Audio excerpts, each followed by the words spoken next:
Hi everyone, I hope that you're staying healthy and safe during these confusing times. It's Paisley from Diesel, and I'm here to recommend some YA books to keep you entertained during quarantine.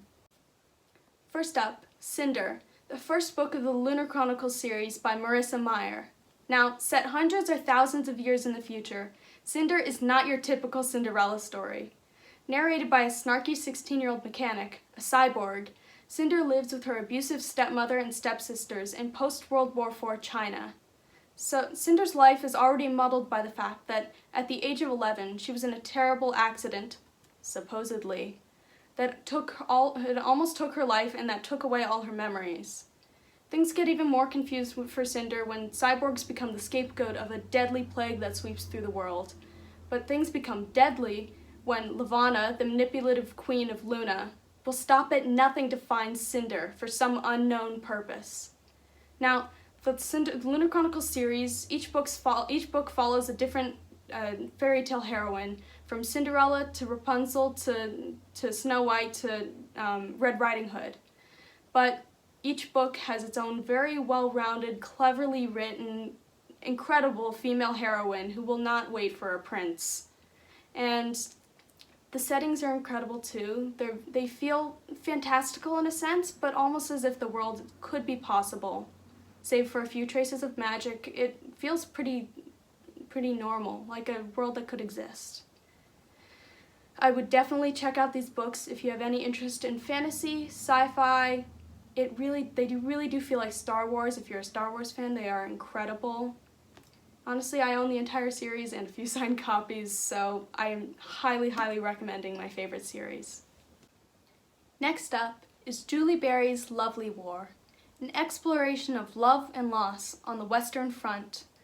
Lovely War isn't your typical World War I book. In fact, it's neither narrated by a trench soldier nor by someone helping with the war effort.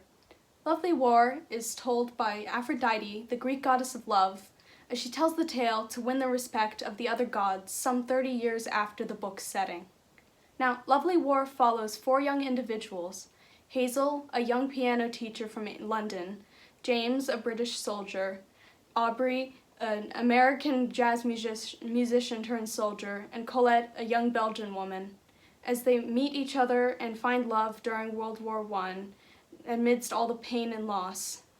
The book manages to be heartbreaking without overly violent, and is ultimately uplifting while keeping its sense of historical reality and accuracy.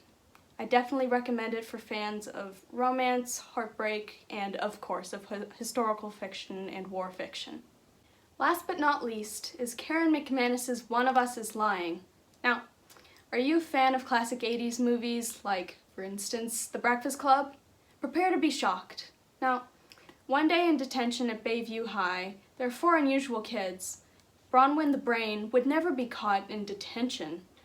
Nate is a criminal. He would be expected to. He's known as the lowlife of the school. Addie's known as the princess. Again, she's someone who would never do anything deliberately wrong to end in detention. And also, finally, you have Cooper, the star athlete of the school, who's also confused as to why he's there.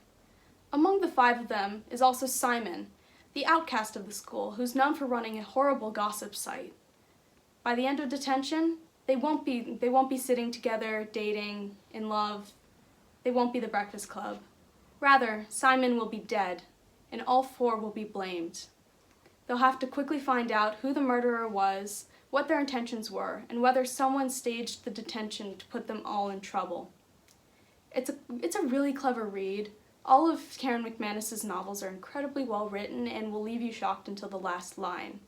That's especially true for One of Us is Lying's sequel, One of Us is Next, which came out recently. I highly recommend reading all of her books, but especially her debut, which is shocking, funny, and surprisingly heartwarming for an incredibly clever, deliberate murder mystery.